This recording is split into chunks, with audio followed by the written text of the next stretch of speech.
믿음은 곧 행함이다. 믿음이 좋다는 것은 바른 삶을 사는 거다라고 야고보가 이야기를 합니다. 그럼 우리 행함으로 증명되어야 되는 것들이 있다는 것이겠죠. 우리의 믿음이 행함으로 증명되어야 되는데 그 증명되는 첫 번째 행함을 야고보는 오늘 우리에게 언어다, 말이다라는 것으로 우리에게 이야기하고 있습니다.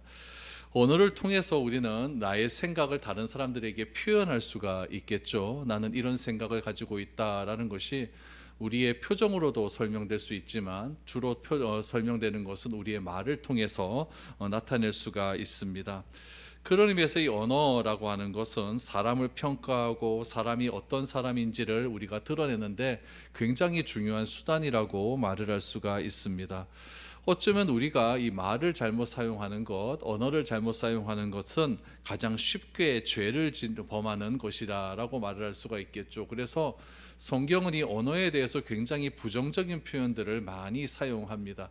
우리 부정적인 표현들이 어떤 표현들이 있냐면은 성경에 보니까 이런 것들이 있어요. 사악한, 거짓된, 어리석은, 불경건, 더러운, 부패한, 아첨하는, 비방하는, 수군대는, 불평하는, 저주하는, 음란한, 악독한, 이런 것들이 다 언어와 관련된 형용사입니다. 그러니까 언어들이 굉장히 부정적으로 성경에는 이야기하고 있다는 것은 무엇을 의미하냐면은 그만큼 인간이 저지른 죄 중에서 이 말로써 저지르는 죄가 참 크다라는 것을 이야기하고 있습니다. 그래서 야고보는 믿음을 이야기할 때 믿음을 나타내는 것은 행함이고 그 행함을 통해서 우리가 믿음을 나타낼 수 있다면은 우리의 언어가 바뀌지 않으면은 우리의 믿음이 바른 믿음이 될 수 없다라는 것을 강조하고 있습니다. 오늘은 우리 말에 대한 야고보의 생각들을 한번 살펴보았으면 좋겠습니다. 1절 보시죠. 내 형제들아 너희는 선생된 우리가 더 큰 심판을 받을 줄 알고 선생이 많이 되지 말라라고 말합니다. 1절에 보니까 선생님이 되지 말아라 라고 이야기를 해요. 선생님이 되지 말아라. 왜 선생님이 되지 말라고 이야기를 할까요? 선생님이 학생들에게 무엇인가 가르침을 전달하는 수단은 언어입니다. 말을 통해서 전달을 하겠죠. 가르침은 말을 통해서 전달을 하는데 선생님이 그 말대로 살지 못하는 경우가 그 당시에 허다했기 때문에 그렇습니다. 말을 통해서 잘 가르쳐서 훌륭한 제자들은 많이 배출되었는데 선생님은 가르침대로 살지 못해서 심판을 받는 대상이 되는 그런 불행한 일이 그 당시에 굉장히 많이 있었다라는 것을 야고보가 이야기하고 있겠죠. 그러면은 이 선생이 도대체 어떤 선생이냐? 요즘 교사로 이야기하면 안 됩니다. 요즘 선생님을 생각하면 안 되고 그때 당시에 야고보가 활동하고 예수님이 활동할 때 당시에 어떤 사람들을 선생님으로 불렀느냐가 1차적인 선생님의 대상이겠죠. 그 당시에는 선생님을 누구라고 불렀냐면 랍비라고 이야기했어요. 랍비. 유대교에서 굉장히 덕망이 있고 하나님의 율법을 잘 아는 사람들, 그런 사람들을 랍비라고 이야기했죠. 그래서 랍비는 유대교에서 동족들 사이에서 큰 존경을 받는 사람들이었습니다. 제가 예루살렘에 가면은 유대인들만 사는 동네가 있어요. 그 유대인들만 사는 동네에 가보면은 걔네들은 희한해요. 들어가는 입구에 보면 큰 게시판이 있는데 거기에 그 하루에 있었던 뉴스를 다 신문처럼 이렇게 붙여놓습니다. 왜냐하면 유대인들은 텔레비전을 안 보거든요. 그러니까 세상에 어떻게 철저하게 세상을 악하다고 생각하는 사람들이 많기 때문에 세상 돌아가는 걸 몰라요. 그래서 유대인 벽에다가 큰 이제 막 신문지를 막 붙여놓고 거기에 이제 유대인들이 가서 오늘은 어떤 일들이 있었는가라는 것들을 많이 보게 되죠. 그래서 입구를 그렇게 들어가다 보면 이제 장터가 나와요. 장터가 나오는데 굉장히 이제 가게집들이 많습니다. 그 가게 중에서 액자 파는 곳이 굉장히 많아요. 그 액자 파는 곳에 들어가 보니까 할아버지 초상화들이 굉장히 많습니다. 그래서 그 할아버지 초상화가 어떤 의미가 있는지 이렇게 물어보니까 다 유대교 랍비들이에요. 그러니까 유대교 랍비들을 전통적으로 과거부터 예전부터 존경해왔던 유대교 랍비 초상화들을 이절지되는 그런 거기에다 굉장히 크죠, 그렇죠? 거기에다 다 그려서 액자를 삼아서 자기 집에 붙여놓는 거죠. 그래서 이만큼 우리는 이 유대교 랍비를 존경한다라고 이렇게 생각을 하는 것입니다. 그만큼 유대교 사회에서는 이 랍비들, 이 교사들에 대한 존경심이 굉장히 컸다는 거예요. 그렇다 보면 여러분 이 랍비들이 받고 있는 어떤 특혜들이 있을 것 아니겠습니까? 복음서에도 랍비는 자기들만의 특권과 또한 권세를 누렸습니다. 특별히 예수님 당시에 랍비라고 불리우는 사람들 중에는 어떤 부류들이 있었냐면은 바리새인과 서기관들도 랍비로 불렸습니다. 그런데 예수님은 이 바리새인과 서기관들에 대해서 굉장히 부정적인 견해를 가지고 있지 않았습니까? 그래서 이들을 향해서 뭐라고 이야기했냐면 너희들은 모세의 자리에 앉으면 안 된다라고 이야기를 했어요. 우리 가버나움에 가면은 회당이 있는데 그 회당에 가보면은 그 유적지가 있거든요. 회당 유적지가 있는데 거기 가면 모세의 자리가 있습니다. 모세의 자리가 어느 정도 되냐면 요 강대상 정도 높이가 돼요. 여기에 앉는 거죠. 그럼 굉장히 높은 곳에 앉는 것 아닙니까? 저도 가서 한번 앉아봤더니 다리가 안 닿을 정도로 굉장히 높은 곳에 있습니다. 그러니까 유대교 랍비들은 이런 데 앉는 거를 굉장히 좋아했다는 거예요. 누가 높은 자리에 앉을 수가 있을까요? 나는 너희들과 다르다라고 생각하는 사람들이겠죠. 그런 사람들이 높은 자리에 앉아서 사람들을 가르치고 사람들을 판단하는 것을 굉장히 좋아했다라는 이야기죠. 그래서 자신들의 모든 행위를 사람에게 보이지 말아라, 보이려고 행동하지 말아라, 예수님은 그렇게 경고를 했습니다. 이처럼 예수님은요, 랍비들이 보였던 자기를 높이려고 하는 태도에 대해서 굉장히 정죄를 하셨습니다. 그럼에도 많은 신자들 가운데 이렇게 랍비들이 존경을 받고 굉장히 특권과 권세를 누리려고 하니까 자기의 꿈이 랍비가 되고자 하는 사람들이 있겠습니까, 없겠습니까? 굉장히 많겠죠. 굉장히 많다는 이야기예요. 그래서 예수님은 말씀을 하셨죠. 이렇게 랍비처럼 되려고 하는 그런 거 별로 좋지 않다. 오늘 야고보 사도도 얘기하는 거예요. 선생이 되려고 하지 말아라. 선생이 되려고 하려면 말과 행함에 있어서 일치가 되어야 되는데 말은 번드르하게 해갖고 훌륭한 제자들을 그렇게 많이 배출했으면서도 선생되는 랍비들 너희들의 삶이 너무나 엉망인 것 같다라고 말을 하면서 그 1절을 다시 한번 보시면 뭐라고 이야기합니까? 우리가 더 큰 심판을 받는 존재가 된다. 그러니까 말과 행함이 일치가 되지 않으면은 나중에 우리 심판대 앞에 섰을 때 그냥 일반인들보다 더 큰 심판을 받게 될 것이니까 자꾸 선생 되려고 하지 말아라 라고 이야기를 하고 있는 것이죠. 그러니까 진정한 믿음은 무엇을 이야기하겠습니까? 말에 있는 것이 아니라 행함에 있다. 말과 행함이 일치되는 그런 삶이 진정한 삶이고 그렇게 행하는 사람이 선생이 되어야 된다라고 이야기를 하고 있습니다. 이렇게 야고보는 그 당시에 있었던 랍비들의 잘못된 행동에 대해서 먼저 이야기를 한 다음에 그럼 우리 이 말을 어떻게 생각해야 되느냐, 우리는 언어를 어떻게 생각해야 되느냐에 대해서 2절부터 계속해서 이야기를 합니다. 2절 보시죠. 우리가 다 실수가 많으니 만일 말에 실수가 없는 자라면 곧 온전한 사람이라 능히 온몸도 굴레 씌우니라 라고 말합니다. 야고보가 딱 그냥 결정을 해버려요. 말에 실수가 없는 사람은 온전한 사람이다. 온전하다는 완전하다는 얘기거든요. 완전한 사람이다 라고 이야기를 해요. 그러면서 우리가 다 그래요. 우리가 다. 여기서 말하는 우리 안에는 누구도 포함될까요? 야고보도 포함되는 거예요. 그러니까 야고보 자신을 포함해서 모든 사람들이 말의 실수가 굉장히 많은 사람이다. 그러니까 야고보 자신도 이렇게 편지를 쓰고 있지만 나 자신도 말의 실수가 많은 사람임을 일단 고백하고 들어가는 것이죠. 그래서 야고보는 말의 실수가 없는 사람은 이 세상에 참 없는 것 같고 혹시라도 실수가 없는 사람이라면 그 사람은 온전한 사람이다라고 이야기를 하고 있는 것이죠. 여기서 말하고자 하는 것은 무엇이겠습니까? 말에는 절제함이 중요한데 이 절제가 굉장히 쉽지 않다라는 것을 이야기하는 거예요. 야고보 자기 자신을 가리켜서도 나는 실수가 많다라고 이야기하면서 참 쉽지 않은 일이다라고 이야기를 하는 것이죠. 그래서 이 말에 대해서 절제를 잘하는 사람은 우리 몸도 절제할 수 있는 그런 사람이다까지 이야기를 합니다. 예수님도 말씀하셨어요. 마태복음 12장 37절 말씀해 보면은 내 말로 의롭다 함을 받고 내 말로 정죄함을 받으리라 라고 이야기했어요. 그러니까 말이라고 하는 것은 가치 중립적이라는 거예요. 어쩔 때는 칭찬받고 어쩔 때는 판단받는 거라는 이야기예요. 예수님도 말씀하시잖아요. 내 말로 의롭다 받을 수도 있고 내 말로 심판, 정죄함을 받을 수가 있다. 그러니까 어떻게 사용하느냐에 따라서 칭찬을 받을 수도 있고 심판을 받을 수가 있다라고 이야기를 하고 있는 것이죠. 결국 무익한 말 하지 말라는 이야기인데 이게 쉽지가 않아요. 왜 쉽지가 않냐면은 무익한 말이 재밌거든요. 그렇지 않습니까? 뭐 욕하고 뭐 농담하고 이런 게 재밌지, 맨날 진지하게 딱 목소리 깔고 이런 거 재미없잖아요. 그러니까 재미있는 말들, 막 그런 말들 하는 게 참 재밌는 거, 우리 삶 가운데 유익이 되는 것 같은데 결국 그것 때문에 심판받는다라고 이야기를 하고 있는 것이죠.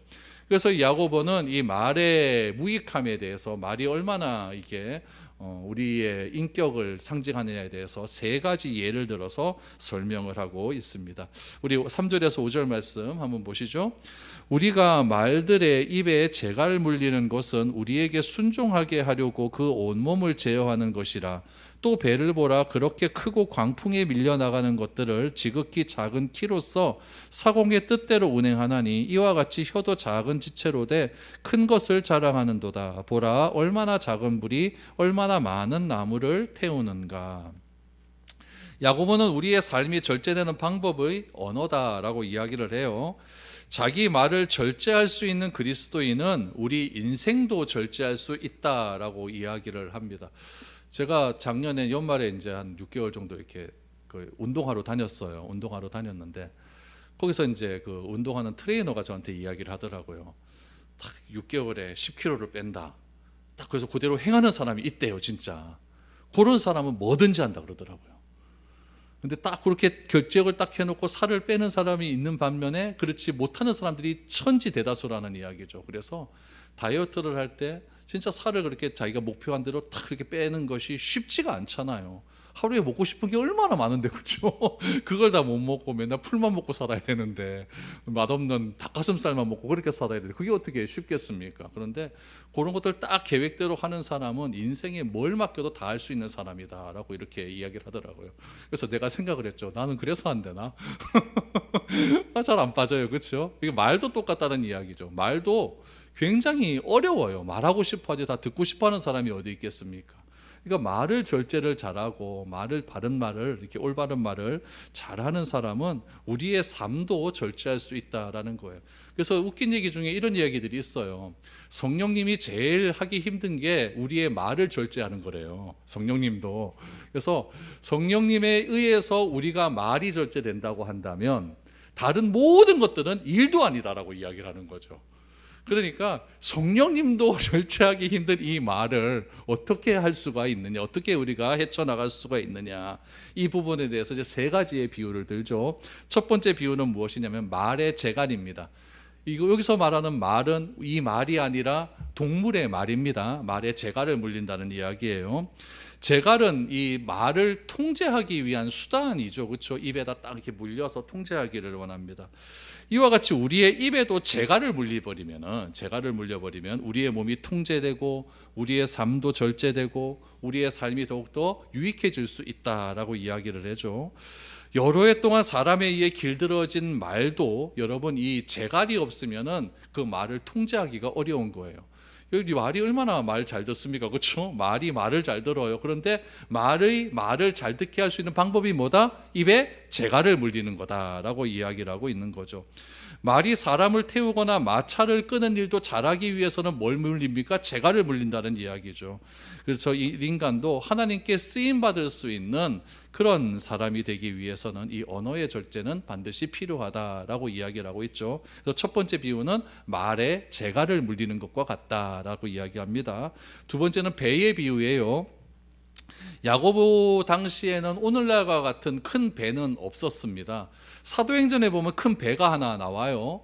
이 바울이 로마로 압송될 때 큰 배를 하나 탔거든요. 그때 276명이 탔다고 사도행전에 나옵니다. 어떻게 할 수 있냐면은 배가 유라굴라 광풍에 의해서 다 이렇게 파손이 되잖아요. 그때 빠졌던 사람의 수가 276명이었어요. 그래서 그때 당시에도 꽤 큰 배가 있었구나, 범선이라고 말하는 한 280명 정도 타는 그런 배가 있었구나라고 말을 하지만은 야고보 당시에는 지중해로 넘어가는 그런 배보다는 주로 갈릴리 호수에서 타고 다니는 그런 배를 주로 이야기했기 때문에 그 배는 대략 커봐야 20명 정도 타는 그런 배가 있습니다. 지금도 갈릴리 바다 앞에 가면은 박물관이 하나 있거든요. 거기 가면은 예수님 당시에 탔던 배로 추정되는 배 하나를 끄집어 올린 것이 실제적으로 전시가 되어 있어요. 그래서 제가 그걸 한번 딱 보니까 길이가 요 끝 정도 돼요. 그러니까 한 예수님의 12제자들 탈 수 있을 정도의 배 정도 되는 거예요. 그런 배를 끄집어 올린 거죠. 올려가지고. 근데 그거 올릴 때 굉장히 힘들었다 그러더라고요. 그래서 그 갈릴리 호수가 제일 물이 빠졌을 때 그때 끄집어냈다 그러더라고요. 그러니까 굉장히 이제 건기가 되었을 때, 그래서 그때 딱 끄집어내서 많은 돈을 끄집어내서 이렇게 전시를 해놓은 그런 배가 있는데, 아주 배가 그렇게 작아요. 그렇지만 그 배를 움직이게 하는 키가 있다는 이야기죠. 그 키가 굉장히 작은 거지만은 그 작은 배를 통하여, 그 작은 키를 통해서도 큰 배가 움직일 수 있다라고 이야기를 하는 거예요. 말의 입의 재갈과 배의 키처럼 우리의 혀 또한 삶의 모든 부분을 제어할 수 있는 능력이 있다라고 이야기를 합니다. 그래서 혀는 작지만 더 큰 것을 자랑한다고 이야기하죠. 여러분 보세요. 혀는 별로 안 작아요. 근데 혀가 더 큰 것을 자랑한대요. 혀를 통해서 뭘 자랑할 수 있겠습니까? 더 큰 것이니까. 부정적으로 보면 나를 자랑하는 거예요. 나의 나됨을 자랑하고, 난 이 정도야, 자기 자랑을 자랑하게 되고, 또 자기 중심적인 그런 자기의 업적을 자랑하게 된다는 이야기죠. 그러니까 이런 것들 자랑할 필요가 전혀 없는데, 이 말을 통해서 내 자신의 것들을, 이룬 업적을 자꾸 자랑하게 되니까 그것이 결국 교만으로 빠지게 되는 것 아니겠습니까? 야고보는 그런 것에 대해서 굉장히 좋지 않다. 그렇게 했던 대표적인 주자들이 이 랍비들 선생들이었다라는 이야기죠. 그래서 자기중심적인 태도로 인해서 주변의 사람들에게 많은 피해를 줄 수 있기 때문에, 이 혀는 작지만은, 말은 별로 큰 것은 아니지만은 이것을 통해서 더 큰 것을 자랑함을 통하여서 주변에 큰 해를 입히게 된다라고 이야기를 합니다. 세 번째 비유는 무엇이냐면 불의 비유예요. 불. 6절을 보십시오. 혀는 곧 불이요 불의의 세계라. 혀는 우리 지체 중에서 온몸을 더럽히고 삶의 수레바퀴를 불사르나니 그 사르는 것이 지옥불에서 나느니라 라고 말합니다. 작은 불이 많은 숲을 태우듯이 우리의 혀는 불이라고 이야기해요. 요번에 LA에서 일어난 불도 보니까 작은 불씨 아닙니까? 그 작은 불씨가 건조해져서 그게 불이 튀어가지고 큰 바람이 일으켜서 막 도시 전체를 완전히 다 박살을 내버리지 않습니까? 우리도 그렇다는 거예요. 우리의 절제되지 않는 말도 불과 같아서 무엇에 비유를 하냐면 삶의 수레바퀴다라고 이야기해요. 수레바퀴는 바퀴 아닙니까? 바퀴가 막 돌아가잖아요, 이렇게. 그러니까 돌아가면서 여기서부터 목적지까지 가듯이 우리의 말도 삶의 전체를 움직일 수 있다는 이야기예요. 그래서 잘못된 삶이 될 수가 있다라는 이야기죠. 그래서 야고보는 말의 모든 것을 더럽히고 파괴하는 그런 일이 일어나게 된다라고 말을 합니다. 그래서 언어라고 하는 것은 우리 가치 중립적이기 때문에 어떤 언어를 사용하느냐에 따라서 그것이 좋은 쪽이 될 수도 있고 나쁜 쪽이 될 수도 있고, 오늘 야고보는 어떤 쪽을 강조하고 있습니까? 나쁜 쪽을 강조하고 있는 거예요. 잠언 26장 20절에 보면은 나무가 다하면 불이 꺼지고 말쟁이가 없었으면 다툼이 쉬느니라 라고 이야기. 정말 재미있죠, 그렇죠? 나무가 없으면 불이 다 꺼진대요. 마찬가지로 말쟁이, 쓸데없이 막 이 말 저 말 옮기고 다니는 그런 사람이 없어지면은 다툼도 사라지게 된다라고 이야기를 하고 있죠. 모든 다툼의 출발점이 어디입니까? 다 말이에요, 말. 니 왜 내 말 그렇게 했어? 여기서부터 다툼이 시작되는 것 아니겠습니까? 다윗도 이야기해요. 다윗도 말에 대해서 이렇게 이야기합니다. 시편 57편 4절입니다. 내 영혼이 사자들 가운데서 살며 내가 불사르는 자들 중에 누웠으니 곧 사람의 아들 중에라. 그들이 이는 창과 화살이요 그들의 혀는 날카로운 칼 같도다 라고 말합니다. 그러니까 다윗에 대해서 수많은 사람들이 욕을 한다는 이야기예요. 그 욕을 어떻게 자기가 표현하고 있느냐, 다른 사람들이 나에 대해서 하는 그들의 이빨은 창과 칼과 같고 그들의 혀는 막 칼이다 라고 이렇게 이야기하지 않습니까? 칼이 찔려보세요. 얼마나 아프겠어요. 그러니까 사람에 의해서 판단되는 그 말이 나에게 된 너무나 큰 상처가 된다라고 이야기를 하고 있습니다.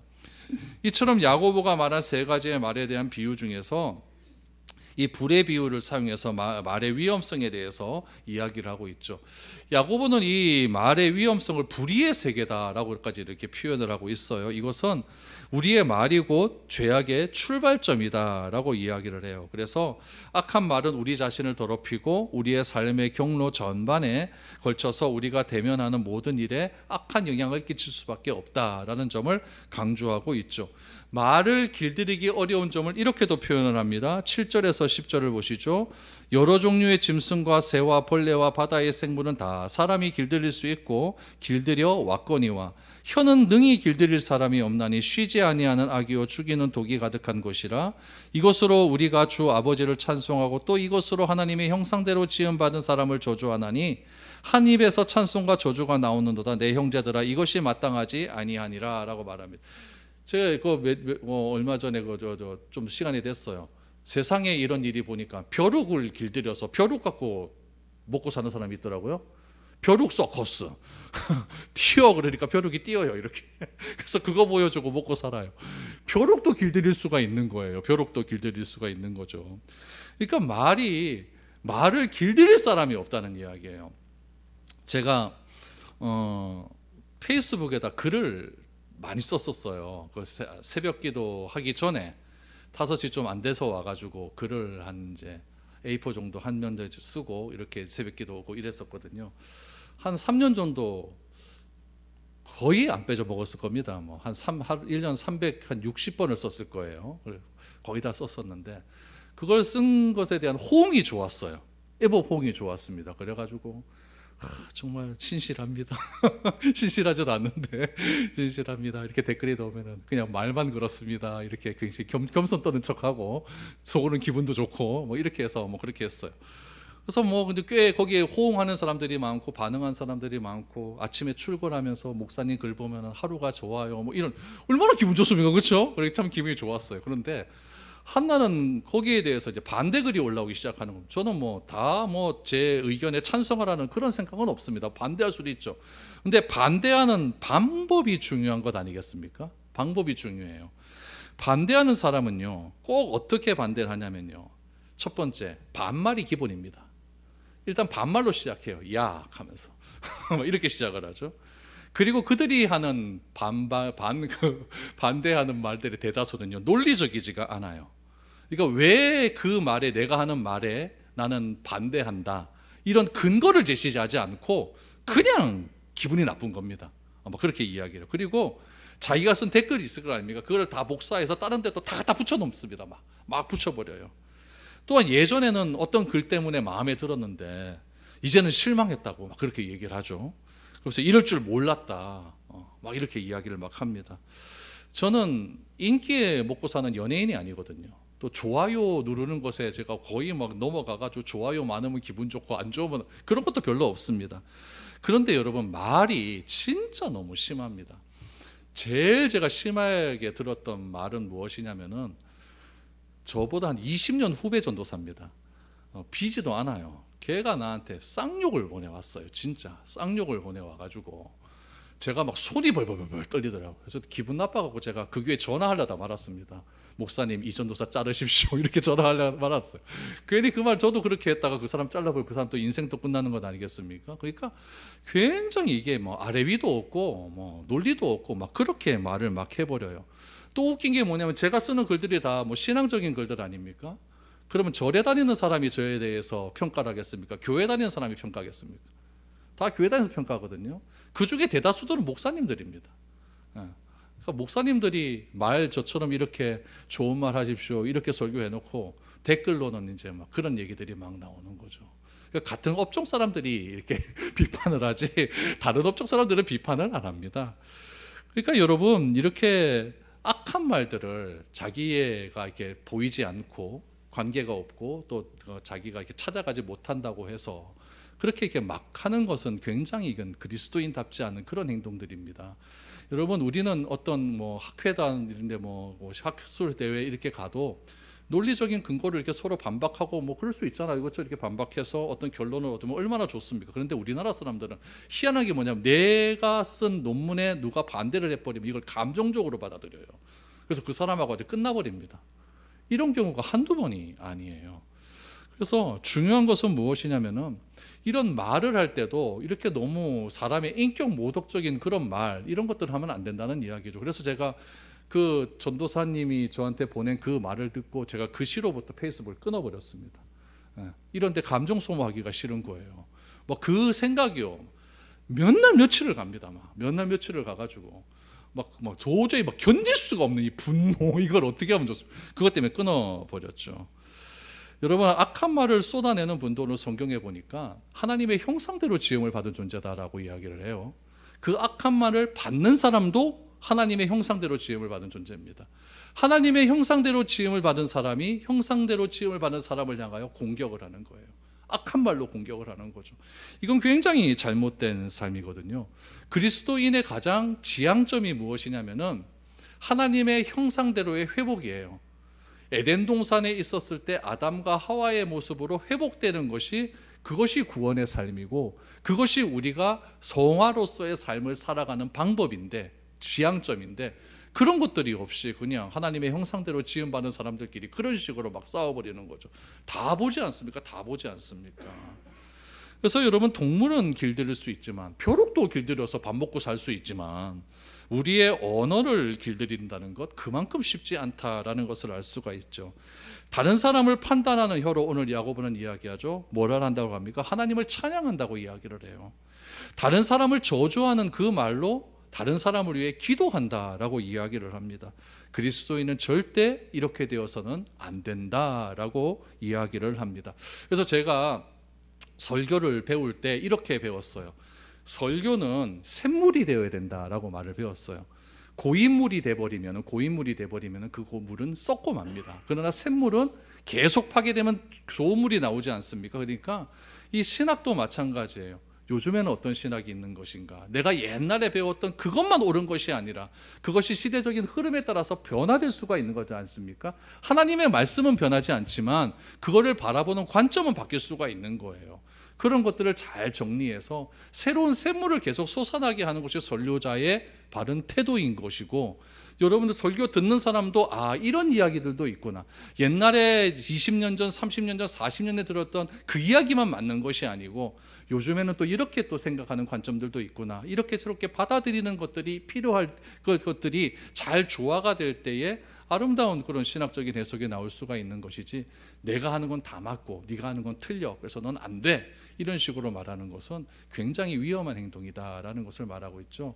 그런 사람들이 다 근본주의자들 아니겠어요? 이슬람 근본주의자들, 수니파 이런 애들, 그런 애들 다 그렇게 이야기를 하는 거예요. 그래서 그런 부분에 대해서 야고보는 굉장히 조심해야 된다라고 이야기를 하고 있죠. 그래서 그 야고보는 이 믿음과 행함의 일치성을 계속해서 강조합니다. 어떻게 강조하는가? 11절 12절, 샘이 한 구멍으로 어찌 단물과 쓴물을 내겠느냐? 내 형제들아, 어찌 무화과 나무가 감람 열매를, 포도나무가 무화과를 맺겠느냐? 이와 같이 짠물이 단물을 내지 못하느니라 라고 말해요.